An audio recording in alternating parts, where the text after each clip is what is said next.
Just a few days ago, the nation was shaken by the violent and destructive actions of an outrageous mob that stormed the Capitol and attempted to gain access to this very chamber, seeking to harm innocent lives and disrupt democracy at work.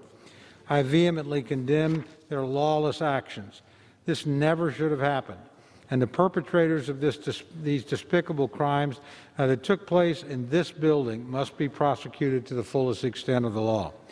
While Americans have the right to passionately voice their views and peacefully dissent and protest, the siege on our Capitol last Wednesday was the furthest thing from peaceful protest. As a result of the violent and frightening events of the day, 6 lives have been lost. This includes 2 courageous Capitol police officers who put themselves in harm's way to protect us, secure the building, and restore order. We will never forget their selfless sacrifices and bravery. Our deepest prayers remain with their families, friends, loved ones, and the entire United States Capitol Police Force as they grapple with their heavy loss. As we seek to pick up the pieces and move forward, healing our nation, I'm concerned that the majority is proceeding with the wrong course of action. Earlier today, Mr. Speaker, the Rules Committee met and reported out a rule for consideration of House Resolution 21. This is a non-binding resolution calling on Vice President Mike Pence to convene the Cabinet and declare President Trump incapable of executing his duties pursuant to Section 4 of the 25th Amendment.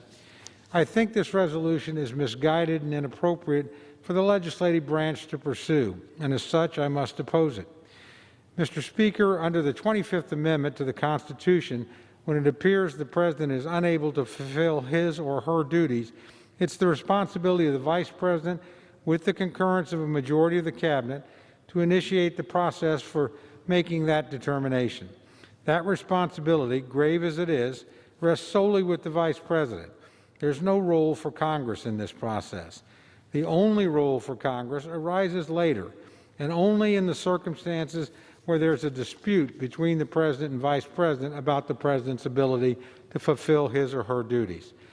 But we're not faced with that situation now, nor is this resolution intended to designate by law another body besides the Cabinet to exercise this power, which the text of the 25th Amendment says it may do. Instead, with today's resolution, what the majority is asking the House to do is to assume a power it does not have. The House has no role in initiating Section 4 of the 25th Amendment, and we should not pretend otherwise. Instead, that power lies with the Vice President, and we should be very clear about what this resolution actually is. It's an attempt to pressure the Vice President into performing a duty he clearly does not believe is necessary at this time. Mr. Speaker, I was here in the Capitol last week, as were all my colleagues. We all had the opportunity to watch Vice President Pence as he fulfilled his duty under the Constitution. He showed sound judgment, poise under pressure, and his actions were above reproach. Indeed, he fulfilled his oath of office and acted in a manner befitting his constitutional role. It was a statesmanlike performance under the most difficult of circumstances. Despite witnessing the Vice President's sound judgment and ability to fulfill his oath in person, the majority is now seeking to push him into performing an additional action under the 25th Amendment. The Vice President has not done what the majority wishes him to do, and so they're bringing up this resolution now as an effort to pressure him into doing so.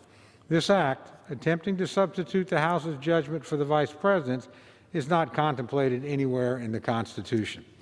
And as we all saw last Wednesday, Vice President Pence's judgment is sound. There's no need for the House to attempt to substitute its judgment for his own. I personally have strong faith in him, and I believe he will consider his constitutional duty in the same manner that he carries out all the other constitutional duties assigned to him, a forthright manner that fulfills his oath of office and attests to his personal integrity. Should the Vice President ever believe that the 25th Amendment needs to be invoked, I have no doubt that Vice President Pence, both as a leader, as a former House colleague, and as a friend, would exercise good judgment with respect to performing that duty. That he's not taken that action thus far is an indication that the House needs to, is no indication that the House needs to push him to do so. His record of sound judgment should speak to us on this issue. As such, I urge my colleagues to reject the resolution. I urge a no vote on the rule, a no vote on the underlying measure, and I reserve the balance of my time.